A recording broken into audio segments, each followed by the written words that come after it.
चले good morning बच्चों। Hello नमस्कार बच्चों, क्या हाल चाल है बच्चों के? Good morning good morning good morning. सब बढ़िया है, मस्त है, मज़े में है, पढ़ाई कर रहे हैं। गुड मॉर्निंग बच्चों। चलो बच्चों तो स्टार्ट करते हैं क्लास को, देर नहीं करते हैं। टॉपिक बेटा वही हमारा है। रिकैप कर लेते हैं हमने क्या पढ़ा था बच्चों, अगर आपको सारी चीज़ें याद हो। हमने देखा था बच्चों पराग कोश के अंदर, याद करिए बच्चों, पराग कोश के अंदर, पराग कोश के अंदर आपने देखा था विशेष प्रकार की कोशिका होती है जिसको हम क्या कहते हैं, विशेष प्रकार की संरचना होती है जिसको हम कहते हैं लघु बीजाणुधानी। याद है बच्चों, यहां पाया जाता है लघु बीजाणुधानी। लघु बीजाणुधानी, लघु बीजाणुधानी के अंदर बेटा क्या होती है, विशेष प्रकार का उत्तक पाया जाता है और उस उत्तक को हम क्या कहते हैं, उस उत्तक को नाम देते हैं बीजाणुजनक उत्तक। सबको याद है बच्चों, उसे हम कहते हैं बीजाणुजनक उत्तक।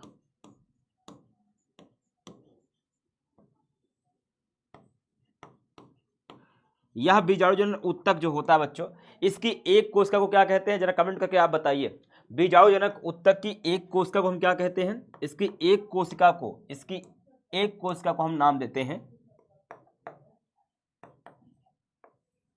इसकी एकल कोशिका को हम क्या नाम देते हैं, क्या नाम देंगे बच्चों? पीएमसी या एमएमसी, यानी कि पॉलन मदर सेल, यानी परागी मात्र कोशिका या लघु बीजाणु मात्र कोशिका, पराग मात्र कोशिका या लघु बीजाणु मात्र कोशिका कहते हैं। सबको ये पता है, इसको हम लघु बीजाणु मात्र कोशिका या पराग मात्र कोशिका के नाम से जानते हैं। ठीक है, इतना हम जान गए थे। अब मान लेते हैं एक पराग मात्र कोशिका है, ये मैंने बताया था आपको, एक पराग मात्र कोशिका है यानी कि पॉलन मदर सेल है, पीएमसी। तो पीएमसी के अंदर गुणसूत्र कैसे होते हैं बेटा? अगुणित की द्विगुणित, एन की 2n।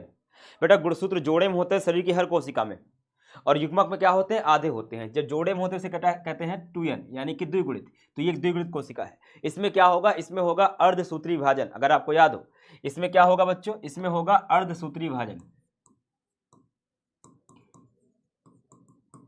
और जब अर्धसूत्री विभाजन होता है यानी मियोसिस होता है, अर्धसूत्री विभाजन या मियोसिस होता है, तो इससे क्या बनती है, चार कोशिकाएं बनती हैं। क्या बनेंगी बच्चों? चार कोशिकाएं,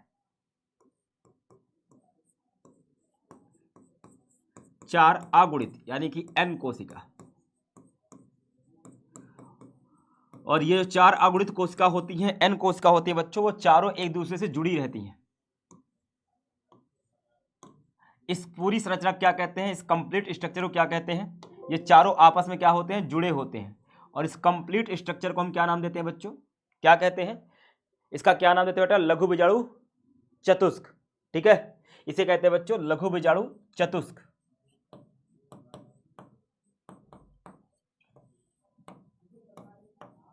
तो ये चतुष्क बनके तैयार हो गया है ना। इतना तक हमने सबने पढ़ लिया था, ये सारी चीजें हमने पढ़ ली थी बच्चों। ठीक है, अब आगे चलते हैं बच्चों, ध्यान से देखना, ध्यान से देखना जो बना रहा हूं। ये है एक लघु बीजाणु चतुष्क।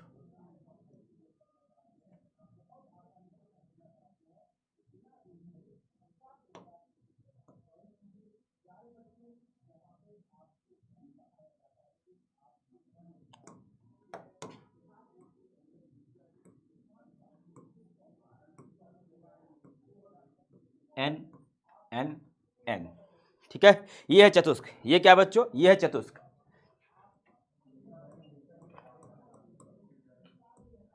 कौन सा चतुष्क? लघु बीजाणु। अब ध्यान सुनना बच्चों, ध्यान से सुनना। इतना तक पढ़ा दिया था बच्चों, गुड मॉर्निंग, इतना पढ़ा दिया था। अब ये जो लघु बीजाणु चतुष्क है, इसमें से प्रत्येक लघु बीजाणु, ये जो चारों हैं, चारों एक काम करेंगे। वो काम मैं एक के साथ दिखा रहा हूं। ये जो चारों चतुष्क है बच्चों, ये चारों चतुष्क क्या करेंगे? अब ये करेंगे वृद्धि। ये क्या करेंगे? विकास करेंगे। ये क्या करेंगे बच्चों? ये वृद्धि करेंगे। इनमें वृद्धि होगा, डेवलपमेंट होगा। इसमें क्या होगा? वृद्धि होगा। और वृद्धि होकर के बेटा ये एक बड़ी संरचना बनाएंगे। ये वृद्धि करके एक बड़ी संरचना का निर्माण करेंगे।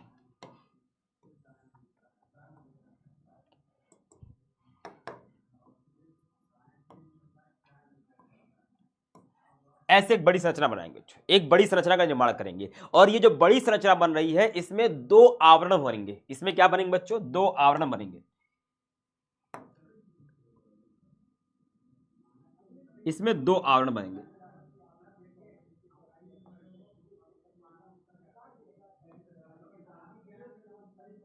ये देखो, इसके ऊपर क्या होता है बच्चा? दोहरा आवरण होता है। डायग्राम भी नहीं बना बेटा, बताऊंगा डायग्राम बनाना है। पोल बेटा आज बिल्कुल नहीं है, आज लाइव पोल नहीं बेटा, लाइव पोल संडे को है। पोल पोल मत करो, पोल संडे को होगा, ठीक है। आज पोल नहीं हुआ, हर 5वें दिन क्लास के बाद होता है, लेकिन मैंने नहीं लिया क्योंकि अब आज पोल लेता तो ये चीज तुम समझ ना पाते, ठीक। संडे को होगा, ठीक है। तो आया समझ बच्चों, आया समझ में?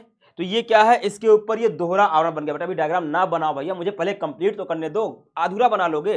बनाना है कि नहीं बनाना ऊपर लिखता हूं मैं, अभी लिख दूंगा अगर बनाना होगा नहीं बनाना होगा। अभी समझो बेटा, पूरा दिमाग लगाओ, वरना भी कहोगे समझ में नहीं आया। तो ये लघु बीजाणु चतुष्का प्रत्येक कोशिका क्या करती है? वृद्धि करती है। वृद्धि करके एक संरचना बनाती है जिसमें दोहरा आवरण होता है। इसमें क्या बच्चों? इसमें है दोहरा आवरण, एक दोहरा आवरण है। और ये जो संरचना बनी है, ये जो संरचना बनी है बच्चों, इसे कहते हैं परागकण। क्या कहते हैं बच्चों? परागकण। इसे कहते हैं बेटा परागकण, परागकण। यही लघु बीजाणु चतुष्क की प्रत्येक लघु बीजाणु वृद्धि करके क्या बनाते हैं? परागकण बनाते हैं बेटा। परागकण के ऊपर दोहरा स्तर होता है, दो स्तर होते हैं। बाहर वाले स्तर को, ये जो बाहर वाला स्तर होता है इसको कहते हैं बाह्य चोल। इसे कहते हैं बच्चों बाह्य चोल, एग्जाइन, बाह्य चोल, एग्जाइन। और अंदर वाले कहते हैं बेटा अंतः चोल, चोर नहीं चोल, अंतः चोल, एंटाइन, एंटाइन, अंतः चोल, एंटाइन। चोर नहीं बेटा, चोल। चोल मतलब होता है बेटा कवर, ठीक है। तो बाह्य चोल, अंतः चोल कहते हैं। इतना समझे? इसके अंदर बेटा एक आगुणित केंद्रक है। क्या बेटा? केंद्रक है जो कि आगुणित है। इसके अंदर कोशिकाओं में गुणसूत्र कितना बेटा? आधा है। इतना समझे? इतना समझे? क्या मेरी इस बात को समझ गए कि भैया कोई भी लघु बीजाणु चतुष्क जो होता है, डायग्राम भाई नहीं बना बेटा, नहीं बनाना है, लिख देता हूं बेटा, नहीं बनाना है, क्लियर कर दो। डायग्राम नहीं बनाना, समझा रहा हूं केवल। जो बनाना होगा डायग्राम बताऊंगा, डायग्राम नहीं बनाना, क्लियर? अभी नहीं बनाना, समझो इस बात को बस। देखो क्या बता रहा हूं कि भैया अर्धसूत्री विभाजन के बाद, पराग मात्र कोशिका में अर्धसूत्री विभाजन के बाद 4 लघु बीजाणु बनते हैं जो कि चिपके रहते हैं एक दूसरे से, जिसको हम कहते हैं लघु बीजाणु चतुष्क। अब इस लघु बीजाणु चतुष्क में चारों लघु बीजाणु वृद्धि करेंगे बेटा। वृद्धि करके एक संरचना बनाएंगे जिसको हम कहते हैं परागकण। परागकण में दोहरा आवरण होता है जिसको हम क्या कहते हैं? बाह्य चोल, अंतः चोल। अच्छा तुम एक चीज नोटिस कर रहे हो, ये जो दोहरा आवरण है एक जैसा नहीं है, बीच बीच में कटा हुआ है, दिख रहा है? बीच बीच में इसमें कट लगे हुए हैं, बीच बीच में इसमें छेद है। क्लियर? क्लियर? इसको समझ गए? अब यहां लिखो इस बात को, जितना यहां पढ़ लिया इसको लिखो। क्या लिखोगे? लघु बीजाणु चतुष्क, लघु बीजाणु चतुष्क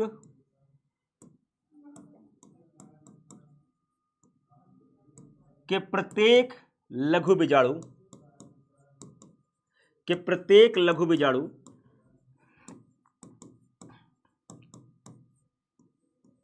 वृद्धि करके, वृद्धि करके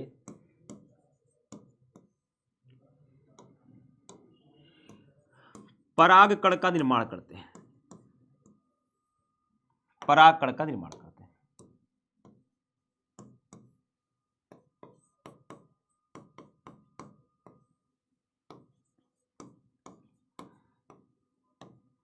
परागकण का निर्माण करते हैं। क्लियर? इतनी बात समझ में आ गई? इतनी बात समझ गए? क्या बनाते हैं? परागकण का निर्माण करते हैं। जो बात यहां लिखी है बेटा वही बना हुआ है। आगे चले, आगे चले। अब देखो आगे क्या होगा, इसके बाद क्या होगा? डायग्राम जब बनाना होगा मैं बता दूंगा, पहले से ही परेशान मत हो जाना, डायग्राम बनाए बनाए बनाए बनाए, ये मत करने लगा करो, ठीक है? ध्यान से करना।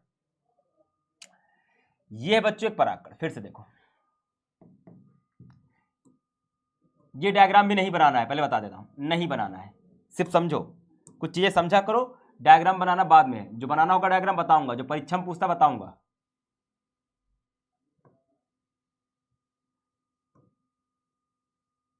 ये दोहरा आवरण बेटा, इसके अंदर क्या है बच्चों? एक केंद्रक है, अगुणित केंद्रक है, ये परागकण है। ये क्या बच्चों? परागकण।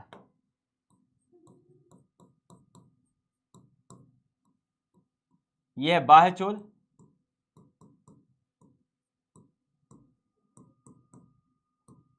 और अंतःचोल।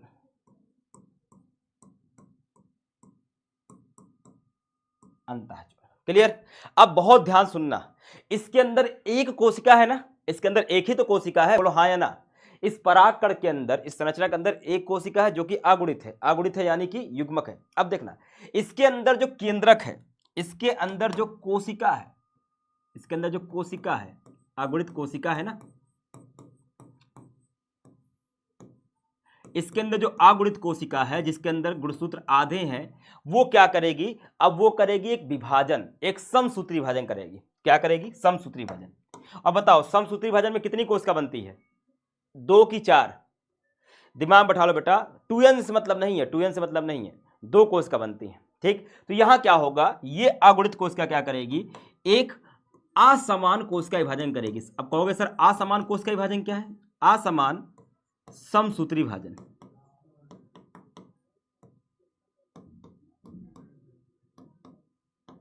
एक असमान समसूत्री विभाजन करेगी। सर असमान तो समझ में आता, समसूत्री समझ में आता है, एक कोशिका अपने आप को 2 में बांट लेती है, इसको हम समसूत्री विभाजन कहते हैं। असमान मतलब क्या होता है, अच्छा इधर देखो, एक कोशिका जब डिवाइड करती है तो वो अपने समान 2 कोशिका बनाती है, बोलो हाँ या ना। अपने समान 2 कोशिका बनाती है, जैसी वो है वैसी अपने समान और बना लेगी, ठीक है। समसूत्री विभाजन तो यही है, जिस प्रकार की वो है अपने समान 2 प्रकार। लेकिन इसमें क्या होता है बेटा, असमान, एक छोटी होती है एक बड़ी बनती है। असमान जब होता है बच्चों तो एक छोटी कोशिका बनती है और एक बड़ी कोशिका बनती है, एक बड़ी और एक छोटी, ठीक। तो ये जो असमान समसूत्री विभाजन करता है तो 2 कोशिकाएं बनती हैं, इससे क्या बनती है, एक छोटी कोशिका बनेगी, एक छोटी कोशिका बनेगी और एक बड़ी कोशिका बनेगी, 2 कोशिका बन जाएंगी। तो परागकण के अंदर कितनी कोशिका हो गई, 2 हो गई, एक बड़ी कोशिका। छोटकी कोशिका को हम क्या कहते हैं, छोटकी कोशिका को कहते हैं बेटा कायिक कोश, ओ सॉरी जनन कोशिका।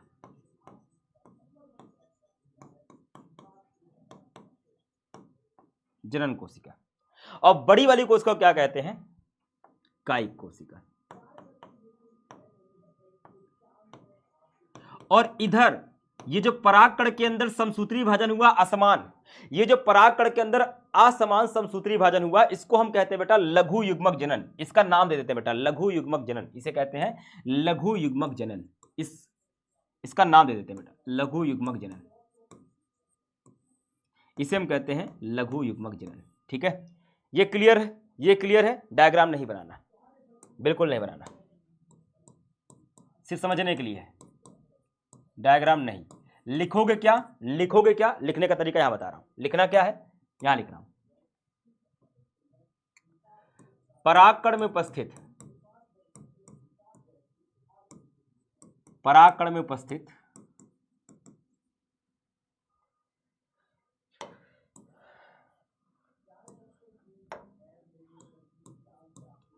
परागकण में उपस्थित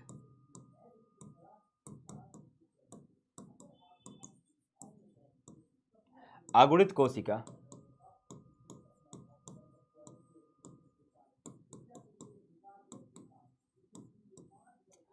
असमान समसूत्री विभाजन करती है।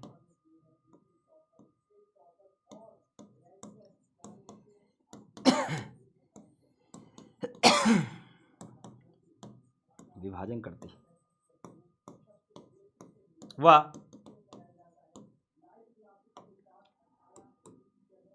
इस विभाजन को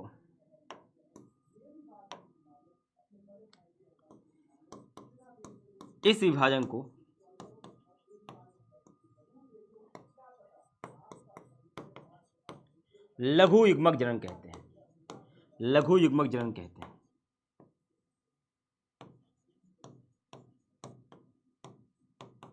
लघु युग्मक जनन कहते हैं, इसे क्या कहते हैं बेटा, लघु युग्मक जनन कहते हैं, ठीक है। आगे देखो, इससे एक बड़ी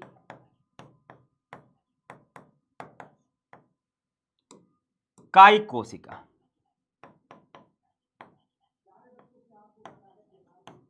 कायिक कोशिका vegetative cell, vegetative cell English में कहते हैं बेटा, वेजिटेटिव सेल। वह एक छोटी जनन कोशिका, जेनरेटिव सेल, जेनरेटिव सेल बनती है। ठीक, क्या होता है? बनती है। क्लियर? बनती है, बनती है। समझ गए बच्चों? तो ये जो बना है, फिर से आओ बेटा, ध्यान से देखो, फिर से देखो, ध्यान से आओ। तो यहां पे क्या है? 4 लघु बीजाणु हैं चतुष्क के रूप में। प्रत्येक, यहां मैं एक को दिखा रहा हूं, सब में ही चीज होगा। ये क्या बनाएगा? एक कोशिका बनाएगा, वृद्धि करके एक संरचना बनाएगा जिसमें 2 आवरण होते हैं, जिसको हम परागकण कहते हैं। परागकण के अंदर बेटा एक अगुणित कोशिका है। अब ये एक अगुणित कोशिका क्या करेगी? समसूत्री विभाजन करेगी, लेकिन ये समसूत्री विभाजन अलग प्रकार का है। इसमें एक कोशिका छोटी बनेगी, एक बड़ी बनेगी। इसको हम कहते हैं बेटा असमान समसूत्री विभाजन, और ये दोनों ही अगुणित कोशिका बन जाएंगी। और इसे हम क्या कहते हैं? छोटी कोशिका को जनन कोशिका कहेंगे, बड़ी कोशिका को हम कायिक कोशिका कहते हैं बच्चा। और इस प्रकार के असमान समसूत्री विभाजन को हम लघु युग्मक जनन कहते हैं बेटा। ठीक है, क्लियर? समझ जाए बच्चा? आगे देखें, आगे देखें। अब आओ, अब आओ ध्यान से। अब देखो यहां पे क्या हो गया है?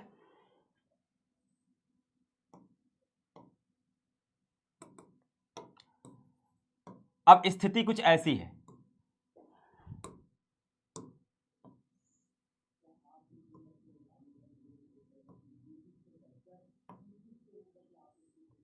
ये दिख रहा है। अब इसमें कितनी कोशिका बना दूं? 2 बन गई है ना। समसूत्री विभाजन में बेटा इसमें 2 कोशिका बन गई है, एक छोटी कोशिका और एक बड़ी कोशिका। इसमें भी अगुणित है N, और इसमें भी बेटा अगुणित है। बड़ी कोशिका क्या कहते हैं? कायिक कोशिका। सर जी, बड़ी कोशिका कहते हैं कायिक कोशिका। इनका अपना अपना काम है, सबका अपना काम है।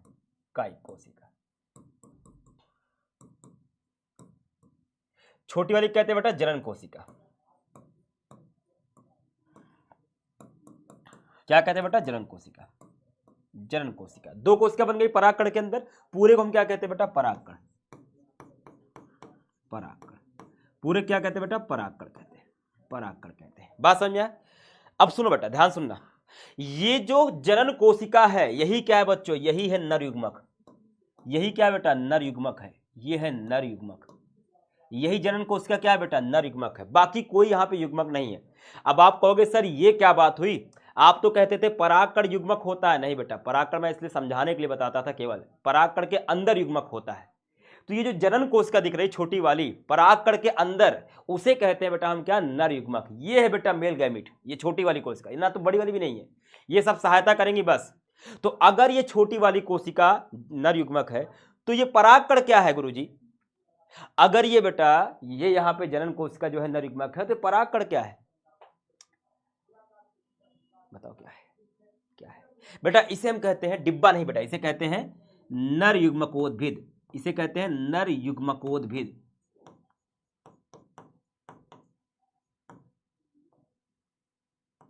नर युग्मकोद्भिद, मेल गैमेटोफाइट।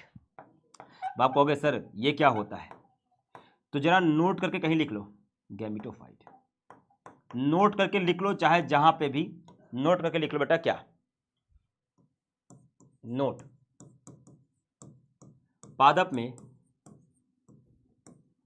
जिस संरचना में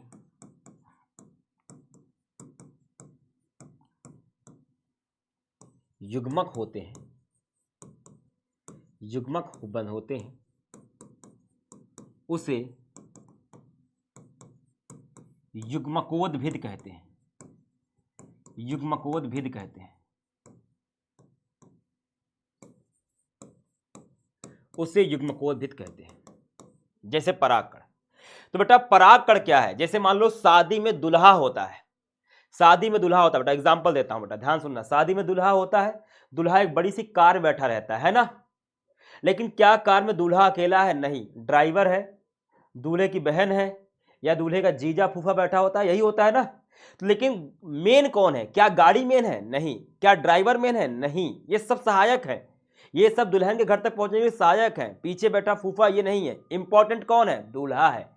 तो वो क्या है? दूल्हे की गाड़ी है, वो दूल्हे का फूफा है, वो दूल्हे का ड्राइवर है। मेन कौन है बेटा? दूल्हा है। वैसे पराग कण के अंदर मान लो ये दूल्हे की गाड़ी है, तो पराग कण के अंदर जो जनन कोशिका है वो दूल्हा यानी नर युग्मक है। मेन चीज ये है। बाकी जो देख रहे हो बेटा युग्मकोद्भिद क्या है? वो संरचना, वो गाड़ी जिसके अंदर दूल्हा बैठा है। बात समझे? बात समझे?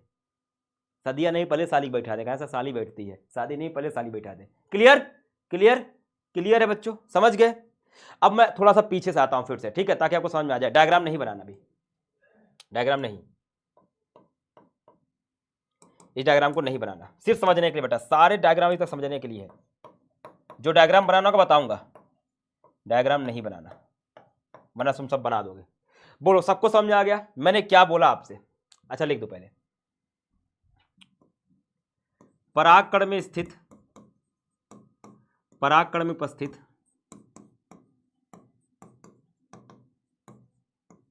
जनन कोशिका, जनन कोशिका ही नर युग्मक होती है, नर युग्मक होता है।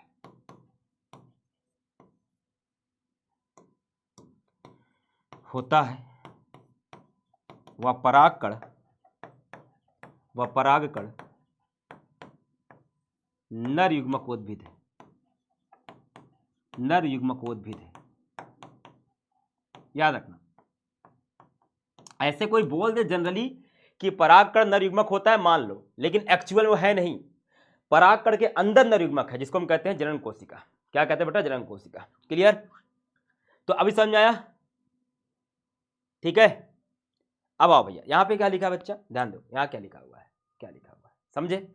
लघुभुजाओ चतुष्क, उसकी प्रत्येक को उसका वृद्धि करेंगे, वृद्धि करके बनाया क्या? बनाएगा बच्चों क्या? परागकण। परागकण के बेटा एक बाह्य चोल, एक अंतःचोल होता है, अंदर एक कोशिका होती है। इतना हुआ। अब वो जो अंदर कोशिका बच्चों को क्या किया? असमान समसूत्री विभाजन यानी कि लघु युग्मक जनन, जिससे दो कोशिका बनी, एक बड़ी एक छोटी। बड़ी कोशिका को हम क्या कहते हैं बेटा? कायिक कोशिका। छोटी वाली कहते हैं जनन कोशिका। कायिक कोशिका सहायता करेगी, जनन कोशिका जनन यानी युग्मक बनाएगी। तो ये बेटा मेन युग्मक है। और ये पूरा परागकण क्या है? नर युग्मकोद्भिद है। युग्मकोद्भिद क्या होता है? वह संरचना जिसके अंदर युग्मक होते हैं। अभी आप मादा युग्मकोद्भिद पढ़ोगे, मादा वाले में, ठीक है? इससे भैया नर युग्मक कहते हैं बेटा। ये क्लियर हो गया? ये बातें क्लियर है बच्चों? क्लियर? अब आओ एक लास्ट बेटा परागकण के बारे में सुन लो तो ये हो जाएगा। अब सुनना, ये डायग्राम जो बनाऊंगा बच्चों, इसको बनाना। ये वाला जो डायग्राम बेटा वो हमको बनाना है। अब यहां जो हम डायग्राम बना रहे हैं बच्चों, इसको आप बना लीजिएगा, मैं भी लिख दे रहा हूं। ये बेटा परागकण का डायग्राम, अगर आपसे पूछेगा परागकण का डायग्राम बनाना है तो आप ये डायग्राम बना लेना।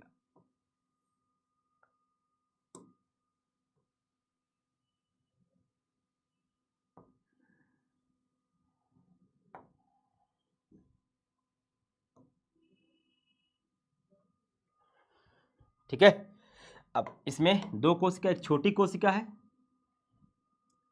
और बाकी पूरा जो देख रहे हो बेटा बड़ी कोशिका ही है।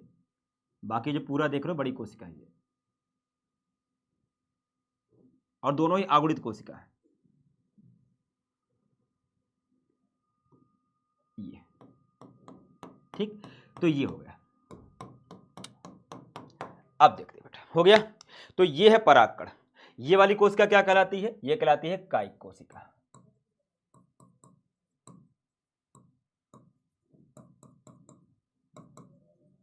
ये वाली कहलाती है बेटा जनन कोशिका। यही बेटा युग्मक है, यही जो जनन कोशिका है यही युग्मक है। ये है नर युग्मक, और ये पूरा क्या है बच्चों? ये है परागकण। और परागकण क्या होता है? नर युग्मकोद्भिद, नर युग्मकोद्भिद। ये है नर युग्मकोद्भिद, ठीक, मेल गैमेटोफाइट। इसके चारों तरफ दोहरा आवरण पाया जाता है बच्चों, बताया था। अंदर वाले कहते हैं अंतःचोल। ये बहुत इंपॉर्टेंट बात बता रहा हूं, वेरी इंपॉर्टेंट लिखने वाला हूं। बाहर वाले कहते हैं बेटा बाह्य चोल। ये पीले रंग से बना बेटा वो क्या है? बाह्य चोल। ध्यान सुनना, बाह्य चोल, ठीक है? ध्यान सुनना बेटा, बहुत ध्यान सुनना। इधर देखो, इधर देखो,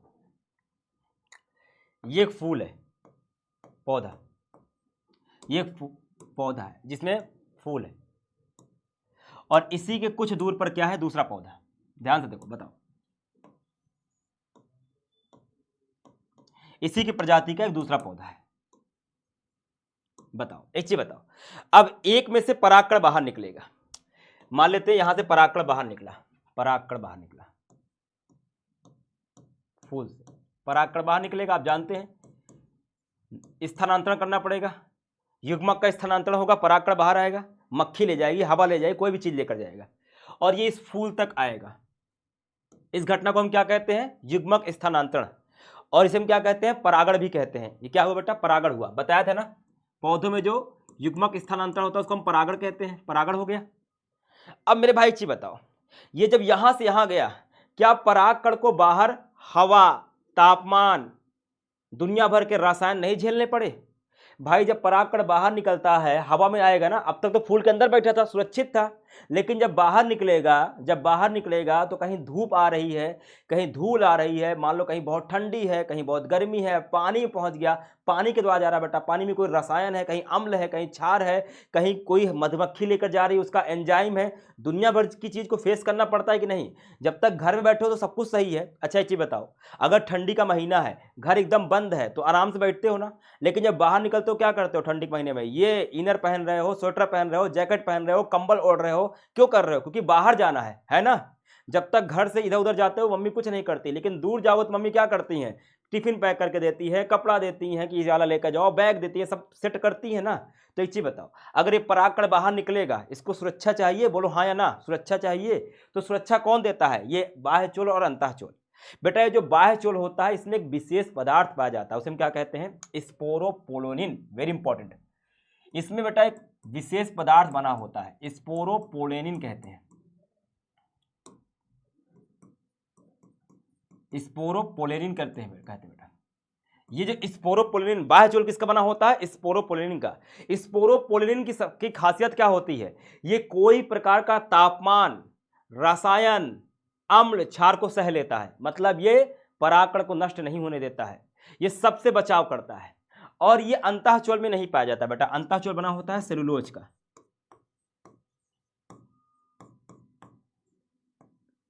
और बीच बीच में क्या होता है बेटा, सेलुलोज और एक और पदार्थ होता है पेक्टिन, उसका बना होता है, सेलुलोज प्लस पेक्टिन का। और बीच बीच में बेटा क्या होते हैं, छिद्र होते हैं, ताकि नर युग्मक बाहर आ सके। नर युग्मक को बाहर जाना पड़ेगा बेटा, मादा युग्मक से जुड़ने के लिए, मादा युग्मक से जुड़ने के लिए क्या करना पड़ेगा, उसको बाहर आना पड़ेगा। और मैं कह रहा हूं कि स्पोरोपोलिन बाह्य चोल पर है, जिस वजह से परागकण नष्ट ही नहीं होता है।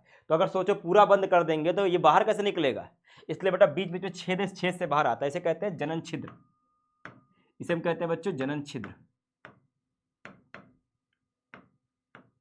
जनन छिद्र कहते हैं। इस डायग्राम को बनाना है बेटा, डायग्राम बनाना है बेटा, ये डायग्राम है परागकण का। अब मैं ये बात लिखने जा रहा हूं जो मैंने बताया आपको, स्पोरोपोलिन के बारे में, पेक्टिन के बारे में, ठीक है, ये बताया जा रहा बेटा। इस डायग्राम को हटाते हैं, इसका कोई मतलब नहीं है।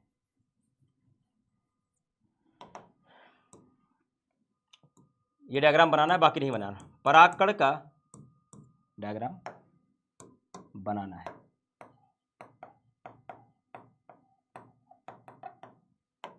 ठीक। क्या लिखूंगा, परागकण का बाह्य स्तर,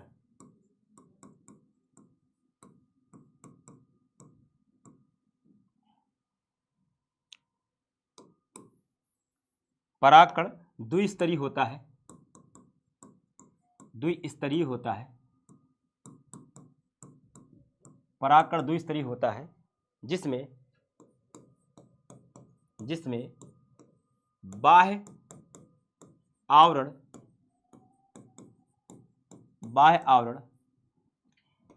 बाह्य चोल कहलाता है, बाह्य चोल। सर नमस्कार, मैं डिस्टर्ब सर कर रहा हूं अरे सर। कैसे हैं सर, ठीक है सर आप? Fit fine. चलिए प्यारे सर। बच्चों नमस्कार, कैसे हैं सर। आप लोग, कैसी चल रही है पढ़ाई? आई एम सो सॉरी मैंने आपको बीच में सर डिस्टर्ब किया आपने सर, आई एम तो सो सॉरी आपके लिए, एकदम तब मैंने रेड कर बीच दी में सर। खराब कर दी। रेड आज वीडियो चल रही है ना सर आजकल, रेड वाली। सही चीज भाई कर गए। मैं आप लोगों को बस इतना बताने के लिए आया हूँ, कुलदीप सर के डिस्कशंस में 24 घंटे सिर्फ आप लोगों की प्रॉब्लम है। कल परसों नरसों 3 दिन से लगातार यही डिस्कस कर रहे हैं कि लास्ट 2 ईयर्स के अंदर सबसे ज्यादा प्रॉब्लम किस पेपर में आई है सर? सब बायोलॉजी में आती है। बायोलॉजी में प्रॉब्लम आई है, लेकिन जो बच्चा पूरे साल कॉन्सेप्ट को पढ़ता है सर हाँ उसे सर, प्रॉब्लम देखने के लिए मिलती है। बिल्कुल नहीं सर। भाई सर डेली आपसे कह रहे हैं, लगातार आपसे कह रहे हैं कि आप एनसीईआरटी वाले टाइप पे या फिर जी लाइन वाइज लाइन उस कॉन्सेप्ट को पढ़ो। क्या कहते हैं सर आप, क्वेश्चन निकालें क्वेश्चन, उसमें से। हाँ सर, जैसे मैं लेकर भी, हाँ sir sir please please please sir. Sir देखिए, जैसे अब मैं आज का टॉपिक पढ़ा दूंगा सर, तो इनको जैसे मैंने यहाँ पे ये 5 क्वेश्चन दे दिए, याद रखिए। खतरनाक सर। और ये जो कल क्वेश्चन कराए थे सर, उसके देखिए आंसर लेक्चर 5 6 चल रहा है, उसके आंसर देता हूँ कि इसको देख लो भाई, इसे अपने से कर लो, अगर नहीं किया तो इसको देख करके सही कर लो, मुझे देना पड़ेगा सर एक एक लाइन का। बेटा जब टीचर्स आपके लिए इतनी मेहनत कर रहे हो, आप सोचो कि इस सब को बनाने में, पूरा लिख लिख के पढ़ाने में कितना समय लगाते हैं, कितने एफर्ट लगाते हैं। यही क्वालिटी एजुकेशन है जिसे आपके टीचर्स ने बनाया है। यही टीचर्स हैं जिन्होंने विद्याकुल को बिल्ड करा है। विद्याकुल के खून में जो डीएनए है, वो डीएनए इसी मेहनत का है, इन्हीं टीचर्स का है। इसलिए भाई ये रिक्वेस्ट है कि क्वालिटी एजुकेशन के दरवाजे तो तक तो आ गए हो, लेकिन लगातार पढ़ते रहना। सर की जो गाइडेंस है, या सर बार बार हर रोज लेक्चर में कहते हैं कि सवाल निकालो सवाल निकालो, करते रहना, वरना अंत में पता है बच्चे क्या करते हैं जो पढ़ते नहीं है? पेपर आउट ऑफ सिलेबस था, ऐसा ही हाँ रहता है सर, सर। यही कहते हैं सर आपने जो पढ़ाया था वो आया नहीं सर। अब सर एक दिन में कोई बच्चा पढ़ेगा तो सर दिक्कत होगी ना। और भाई दूसरी चीज, यूट्यूब पे जाना बिल्कुल छोड़ दो। यूट्यूब के गिमिक में मत आना। आपके लिए वर्ल्ड के बेस्ट टीचर कुलदीप सर यहाँ पे खड़े हुए हैं। वर्ल्ड के बेस्ट टीचर, स्टैम्प पेपर ले आओ, मैं साइन करके देने को तैयार हूँ। यूट्यूब पे जाना छोड़ दो। यूट्यूब पे तभी पहुंचो जब सर का कोई सेशन, स्पेशल सेशन देख रहे हो। इधर उधर धक्के खाने बंद कर दो। आपके लिए बेस्ट टीचर यहीं पर है। यूट्यूब पे समय ज़ाया करोगे, कॉन्फ्लिक्ट आएगा ब्रेन में, कॉन्फ्लिक्ट आएगा तो यहाँ से भी जाओगे, वहाँ से भी जाओगे, बीच मंझधार में डूब जाओगे। बराबर है? अगर क्वालिटी एजुकेशन विद्याकुल की पसंद आ रही हो तो सर के कमेंट के नीचे लव यू लिख देना। सर दिन रात आपके लिए बहुत मेहनत कर रहे हैं, ठीक है? And I am so sorry बच्चों की बीच में क्लास डिस्टर्ब की। Sir I am so sorry, but मन कर रहा था वो अचानक। एक फोटो हो जाए सर, बच्चे लगाते हाँ भाई भाई यार, एक स्टेटस लगा दो स्टेटस। यार, वो स्क्रीनशॉट लेते हो ना आप लोग, एक दो भाई स्क्रीनशॉट दो, हो जाए। दो भाई दोनों तबाही। ये दो भाई दोनों तबाही। ये देखो, ये किंग वाली टी शर्ट पहन मैंने रखी है, लेकिन रियल किंग आपके कुलदीप सर है। क्लियर है भाई? फोटो ले लेना, स्टेटस पे लगा देना और सर को इंस्टाग्राम पे टैग कर देना। Thank you so much sir, नमस्कार। चले भैया, लव यू टू बेटा। ठीक है, कितने बाह्य आवरण बेटा क्या कहलाता है? बाह्य चोल कहलाता है, यानी कि एक्सिन कहलाता है बेटा। इंग्लिश याद रखना क्योंकि एग्जाम में सीधे एक्सिन लिख देता है। एक्सिन कहलाता है बेटा, एक्सिन, EXIN। ठीक है, एक्सिन कहलाता है। ठीक, एक्सिन कहलाता है बच्चों। ठीक है, विशेष पदार्थ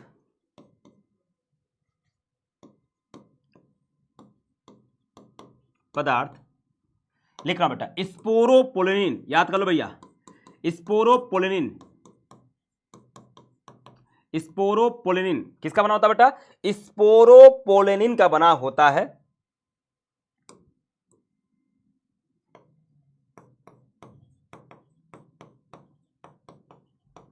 जो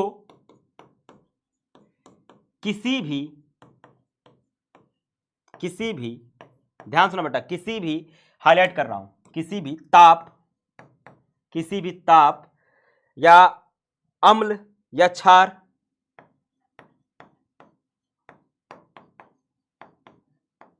एंजाइम से नष्ट नहीं होता, एंजाइम द्वारा नष्ट नहीं होता, मतलब प्रतिरोध करता है। अम्ल क्षार ये सब इसको नष्ट नहीं कर पाते। बात समझ में आई? बात समझ में आई?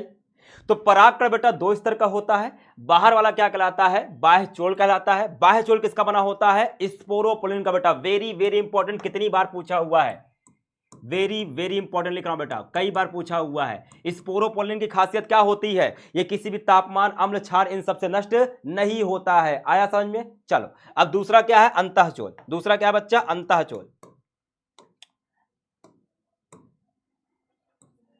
परागकण का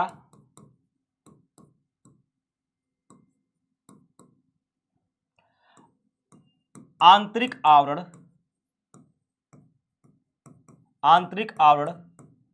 अंतःचोल बेटा, एक्सिन कहलाता है। अंतःचोल यानी एक्सिन कहलाता, ओ सॉरी एक्सिन बोला, एंटाइन कहलाता है। एंटाइन कहलाता है बच्चों, एंटाइन कहलाता है, जो इसमें बेटा स्पोरोपोलिन नहीं होता है, इसमें स्पोरोपोलिन नहीं होता है, इसमें होता है सेलुलोज और पेक्टिन।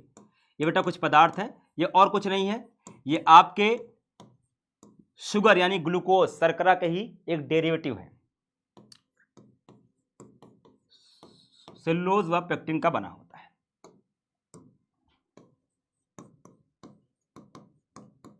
बना होता है, ठीक। इन स्तरों में छिद्र पाए जाते हैं,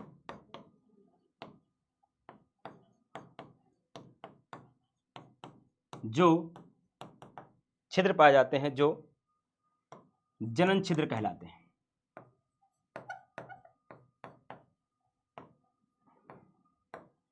जो जनन छिद्र कहलाते हैं, जनन छिद्र कहलाते हैं। बोलो मेरे भाई, किसको किसको समझ में आ गया? एकदम परागकण का सारा फॉर्मूला क्लियर है। मैं एक बार रिवीजन कर दूं बेटा, मैं रिवीजन इसलिए करता हूं ताकि जो स्टेप बीच में ब्रेक हो गए हैं वो एक लाइन समझ में आ जाए बच्चा, ठीक है। चलो फिर से एक बार खटाक से रिवीजन करते हैं और समझते हैं बेटा परागकण की पूरी कहानी। बेटा आपने पढ़ा था कि लघु बीजाणु मात्र कोशिका में होता है अर्धसूत्री विभाजन, 4 कोशिकाएं बनती, से कहते हैं लघु बीजाणु चतुष्क। ये याद है बेटा, माइक्रोस्पोर, टेट्राड, बेटा सबकी इंग्लिश पहले लिखी हुई है। इसका प्रत्येक लघु बीजाणु वृद्धि करके बनाता है परागकण। बेटा परागकण में दोहरा आवरण पाया जाता है, अंतःचोल बाह्यचोल। परागकण के अंदर जो बेटा एक यहाँ पे कोशिका होती है वो करती है समसूत्री विभाजन और 2 अगुणित कोशिका बना लेती है एक। लेकिन ये अर्ध समसूत्री विभाजन कैसा होता है? असमान होता है, असमान होता है बच्चों, ठीक है। देखो एक बात कंफ्यूज मत होना कि सर समसूत्री विभाजन में भी अगुणित कैसे है कोशिका। बेटा सुनो, समसूत्री विभाजन जिस भी कोशिका में होगा उसमें जैसा गुणसूत्र था वैसा बना देगा। तो इसमें अगुणित था तो अगुणित बना देगा नई कोशिका में भी। एक बड़ा बनेगा छोटा, छोटे वाले को जनन कोशिका, बड़े वाले को क्या कहेंगे? कायिक कोशिका कहते हैं। बेटा सब चीज यहां लिखी हुई है।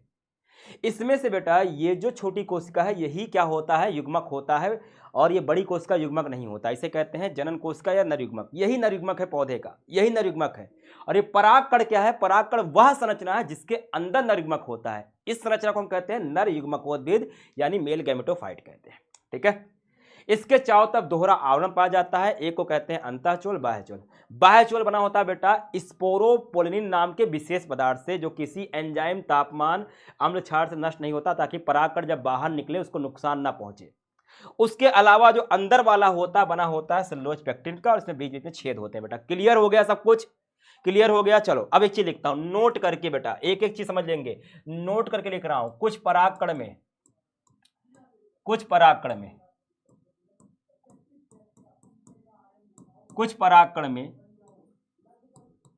परागकण में एक विशेष चिपचिपा आवरण पाया जाता है।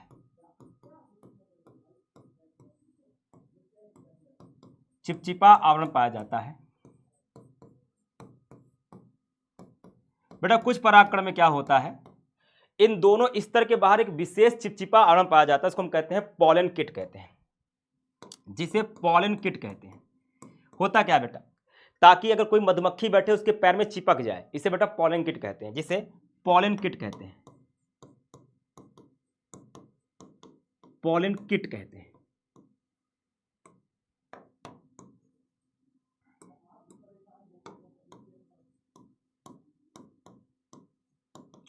अच्छा ये सारी चीजें बन कहां रही है? परागकण बन कहां रहा है? उसी लघु बीजाणु धानी के अंदर बन रहा है कि नहीं? याद है?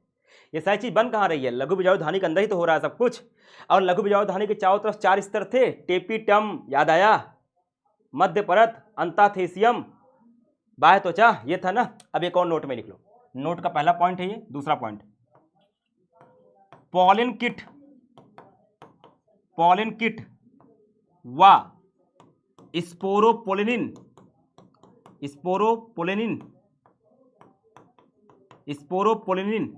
वही बेटा जो बाह्यचोल में था। कहां पाया जाता है? बाह्यचोल में। स्पोरोपोलिन का निर्माण टेपिटम करता है, याद रखना। का निर्माण कौन करता है? टेपिटम करता है, टेपिटम द्वारा होता है। टेपिटम जो होता है उसको बनाने में मदद करता है। हो गया बच्चा? हो गया? क्लियर है? सारी चीजें क्लियर है? परागकण कैसे बनता समझ गए? अरे भैया लाइव पोल के दीवाने, संडे को हो जाएगा, क्लियर, बहुत अच्छा। तो परागकण के बारे में बेटा इतनी बातें क्लियर, सब लिख लेना। और अब आओ हेडिंग डालेंगे, परागकण पोषण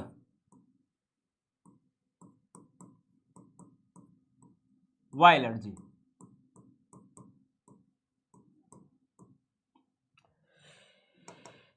बेटा एलर्जी जानते हो क्या होता है? एलर्जी, लोग कहते हैं मुझे एलर्जी है, मुझे एलर्जी है। एलर्जी मतलब जो कोई नुकसान पहुंचता है किसी चीज़ से, किसी को धूल से एलर्जी होती है, किसी को धुएं से एलर्जी होती है बेटा, वैसे ही परागकण भी एलर्जी करता है। जी हाँ बच्चों, कभी कभी कुछ परागकण क्या करते हैं, इंसानों में एलर्जी कर देते हैं, उनको खांसी आने लगती है, उनको छींक आने लगती है, उनको सांस लेने में दिक्कत होती है। तो कुछ पौधों के परागकण, सारे पौधे नहीं, कुछ पौधों के परागकण मानवों में एलर्जी कर सकते हैं, बस याद रखना, उनका एग्जाम्पल याद रखना है। कुछ पादपों के परागकण, कुछ पादपों के परागकण मानवों में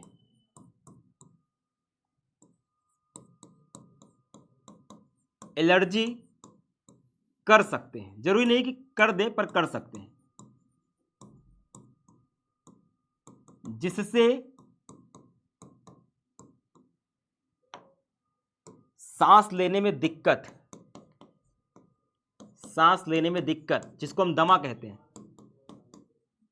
जिसको बेटा हम दमा या अस्थमा कहते हैं, अस्थमा कहते हैं बेटा, बीमारी होती है दमा, सांस नहीं ले पाते, अस्थमा, खुजली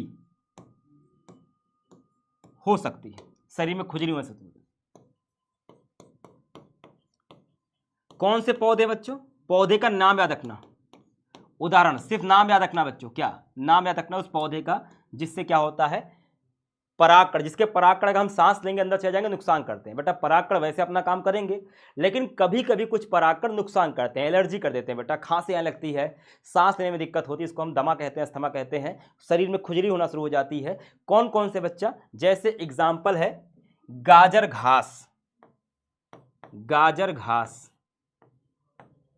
अभी दिखाऊंगा डायग्राम, सबका दिखा रहा हूं। गाजर घास, इसको पार्थेनियम कहते हैं बेटा, वेरी इंपॉर्टेंट, 3 बार क्वेश्चन पूछा गया है। कौन सा परागकण एलर्जी करता है? वेरी इंपॉर्टेंट, क्या नाम बच्चा? वेरी इंपॉर्टेंट कर लोगे, पार्थेनियम। गाजर घास या पार्थेनियम दोनों एक ही चीज है, चाहे जो भी नाम लिखेगा आपके दिमाग में होना चाहिए। डाइकैथियम, डाइकैथियम, रैगवीड आदि, रैगवीड आदि, ये कुछ पौधे का नाम है जो कि एलर्जी करता है, किसमें? इंसानों में। दिखाऊं? ये फोटो दिखा देता हूं आपको, फोटो दिखाता हूं बच्चों,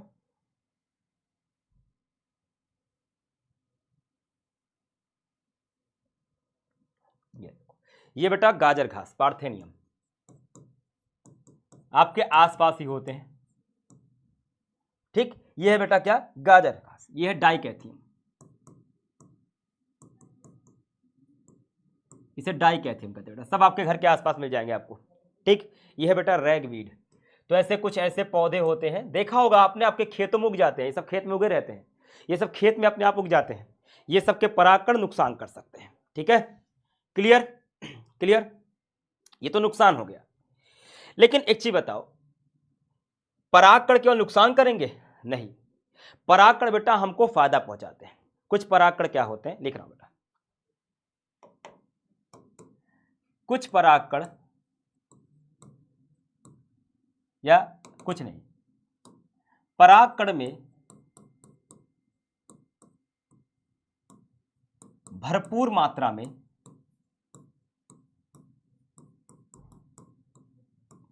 में पोषक तत्व होते हैं,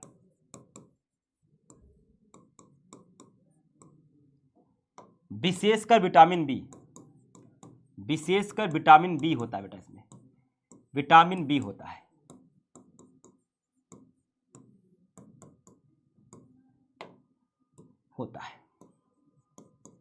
तो क्या होता है बच्चों, परागकण में बहुत सारे पोषक तत्व होते हैं, अच्छे अच्छे पोषक तत्व होते हैं, ठीक है। अतः इनसे अतः इनसे अतः इनसे खाद्य संपूरक, बता रहा बेटा ये क्या होता है, खाद्य संपूरक, फूड सप्लीमेंट बनाए जाते हैं बेटा, क्या बनाए जाते हैं, खाद्य संपूरक बनाए जाते हैं, यानी कि फूड सप्लीमेंट बनाए जाते हैं।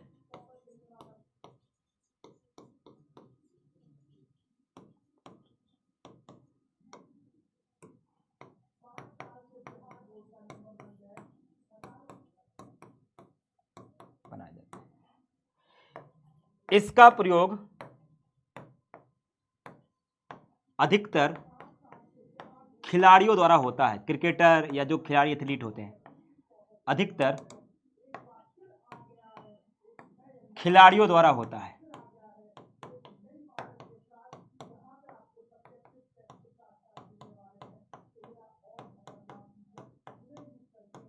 खिलाड़ियों द्वारा होता है बेटा। अब बताऊं होता क्या है बच्चों, ये जो पराग कण है ना, जैसे मान लेते बेटा पराग कण है, इसके अंदर भर भर के पोषक तत्व होते हैं। इसके अंदर क्या होता है बेटा, भर भर के पोषक तत्व, बहुत सारे पोषक तत्व होते हैं, खास कर विटामिन बी पोषक तत्व भर भर के होता है। तो होता क्या है बच्चों को, इससे बनाई जाती है फूड सप्लीमेंट। अच्छा, आप में से कोई जिम गया है, आप में से कोई जिम जाता है, जब जब जिम जाते हैं तो वहां क्या कहता है, सप्लीमेंट ले लो। सप्लीमेंट क्या होता है, सप्लीमेंट का मतलब क्या होता है, आपने खाना खाया, खाने से आपको प्रोटीन चाहिए, लेकिन आपके खाने से उतना प्रोटीन नहीं मिला जो कि आपकी प्रोटीन की डिमांड को पूरा कर पाए, तो आप बाहर से प्रोटीन पाउडर पी रहे हो या आप बाहर से प्रोटीन खा रहे हो। आपने सब्जी खाई, विटामिन उतना नहीं मिला, तो आप बाहर से विटामिन का कैप्सूल ले रहे हो। आपने दूध पिया पर कैल्शियम उतना शरीर में नहीं गया, तो बाहर से कैल्शियम की गोली खा रहे हो। तो कैल्शियम गोली, विटामिन की गोली, प्रोटीन के पाउडर या की दवाएं, ये सब क्या होती हैं, दवा नहीं है, ये आपकी खाने में जो चीज नहीं मिला है उसकी पूर्ति कर रहे हैं। बात समझे, जो चीज आप खाने से नहीं पा पाए उसको आप टेबलेट के फॉर्म में ले रहे हो। तो ऐसे सभी पदार्थ जिससे खनिज मिलता हो, जिससे विटामिन मिलता हो, जिससे प्रोटीन मिलता हो, इसे हम क्या कहते हैं बेटा, इसे कहते हैं खाद्य संपूरक। देखो नाम में खाद्य मतलब खाना, संपूरक मतलब पूरा करने वाला, जो आपके खाने को पूरा कर दिया। मान लो आपको 100 ग्राम प्रोटीन चाहिए, ध्यान सुनना, 100 ग्राम प्रोटीन चाहिए, आपने दाल खाई, दाल से 60 ग्राम मिल गया, 40 ग्राम कहां से मिलेगा, आपने 2 टेबलेट खा ली, तो आपका खाना पूरा हो गया। तो 60 ग्राम आपने खाने से ले लिया, 40 ग्राम टेबलेट से ले लिया। तो टेबलेट क्या है, दवा नहीं है, वो है खाद्य संपूरक, फूड सप्लीमेंट, समझे।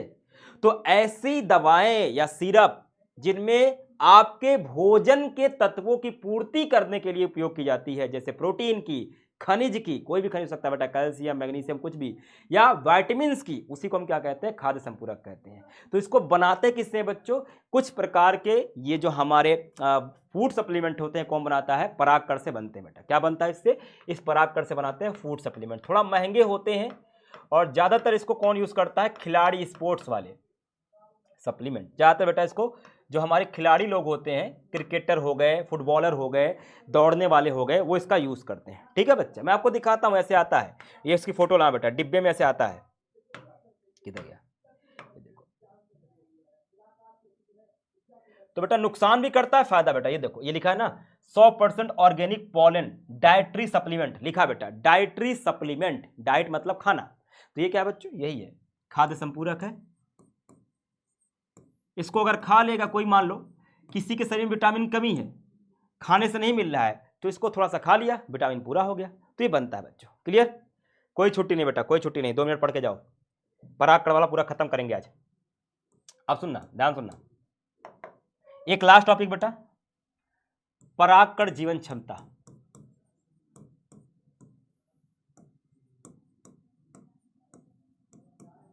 मुझे एक चीज बताना बच्चों, मुझे एक चीज बताना, अगर मैं आपको रेगिस्तान में छोड़ दूं, आपको नहीं छोड़ूंगा, आपको नहीं। मान लो एक इंसान को मैं रेगिस्तान में छोड़ दिया, जो कहां रहता था, ध्यान सुनना बेटा, सुनना, एक इंसान है पटना में और एक है बेटा जयपुर में। जयपुर कहां है, राजस्थान में। जयपुर कहां है बेटा, राजस्थान में, रेगिस्तान होता है। अब पटने के व्यक्ति को मैंने छोड़ दिया रेगिस्तान में, और जयपुर के इंसान को छोड़ दिया रेगिस्तान में। बताओ ज्यादा दिन तक कौन जिंदा रहेगा, जयपुर वाला कि पटना वाला? एक कॉमन सेंस लगाओ, जयपुर वाला। क्यों? क्योंकि राजस्थान में है, क्योंकि बहुत लंबे समय तक राजस्थान में रहा है, वो उसका शरीर अलग हो चुका है, तो ये सर्वाइव, तो इसकी जीवन क्षमता अधिक है बेटा, इसकी जीवन क्षमता अधिक है। ये रेगिस्तान में लंबे समय तक सरवाइव कर जाएगा पटना वाले की अपेक्षा। तो एक चीज बताओ, क्या सारे परागकण एक जैसे होते हैं? अगर आम का परागकण निकला तो भैया परागकण जब निकलेगा तो कुछ समय बाद तो खत्म हो जाएगा, खराब हो जाएगा ना, उसके अंदर खाना है लेकिन बहुत लंबे समय तक थोड़ी ना है। जब तक भैया परागकण के अंदर, पुष्प के अंदर है, तब तक तो खाना लगातार मिल रहा है। जब बाहर निकलेगा तो हो सकता है कुछ घंटे में, कुछ मिनट में या कुछ महीने बाद तो खराब हो जाएगा ना, हमेशा के लिए थोड़ी ना है, एक समय बाद तो मर जाएगा। तो बेटा इसी कहते हैं परागकण की जीवन क्षमता। परागकण की जीवन क्षमता क्या है? परागकोश से निकलकर, परागकोश से निकलकर परागकण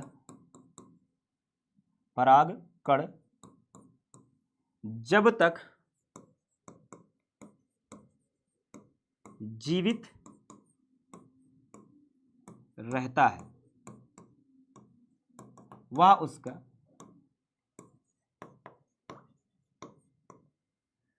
जीवन क्षमता कहते हैं। निकला बेटा जब तक जिंदा रहेगा, जीवन क्षमता कहते हैं इसको। हम उसकी क्या कहते हैं बेटा? जीवन क्षमता कहते हैं। जब तक वो जीवित रहे उसे जीवन क्षमता कहेंगे। अब ये कितने दिन की होगी बेटा? यह अलग अलग पादप अलग होती है, यह अलग अलग पादप में अलग पादप में अलग कुछ घंटे से लेकर महीने तक हो सकती है।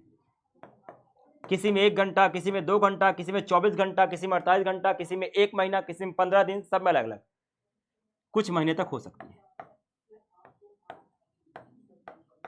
कुछ महीनों तक हो सकती है, समझे? कुछ महीनों तक हो सकती है। हो सकता है परागकण निकलने के 30 मिनट तक जीवित रहे, हो सकता है परागकण निकलने के 1 घंटा जीवित रहे। बात समझे? बस आपको याद क्या रखना है? आपको याद रखना बेटा दो लोग का एग्जाम्पल दूंगा बच्चा, याद रखना। 2 ऐसे पौधे हैं बेटा, बाजरा और गेहूं, उसका याद रखना बेटा। बाजरा और गेहूं का आपको रखना है, ठीक है? उदाहरण, बाजरा व गेहूं के परागकण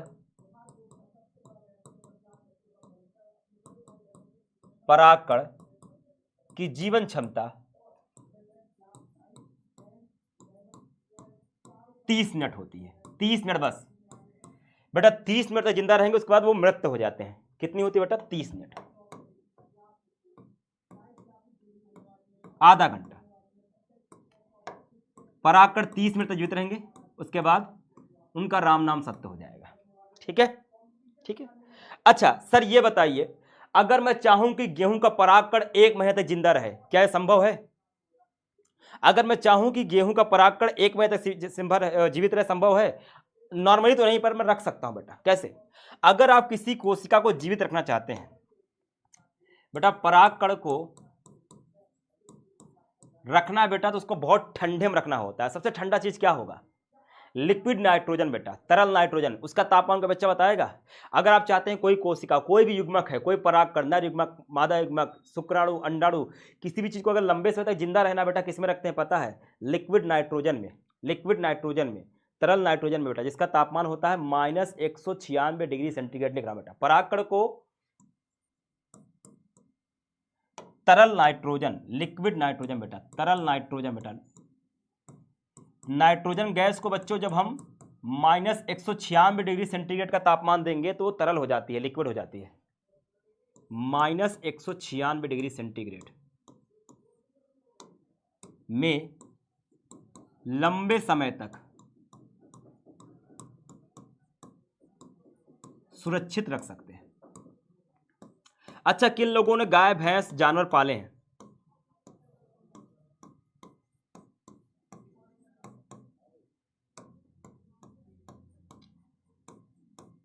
रखा जा सकता है। अगर आपने गाय भैंस पाले होंगे तो आपने देखा होगा कि उनका एक होता है कृत्रिम गर्भधार।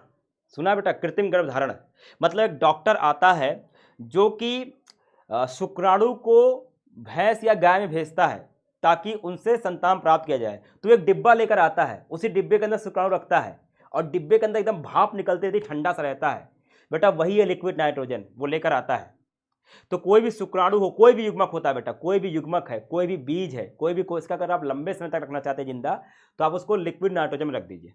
-196 डिग्री सेंटीग्रेड पर रखते हैं बेटा। परागकण को अगर रखना है, गेहूं का परागकण 30 मिनट में खराब हो जाता है, लेकिन अगर लिक्विड नाइट्रोजन रख दोगे तो बहुत लंबे समय तक जीवित रहेगा।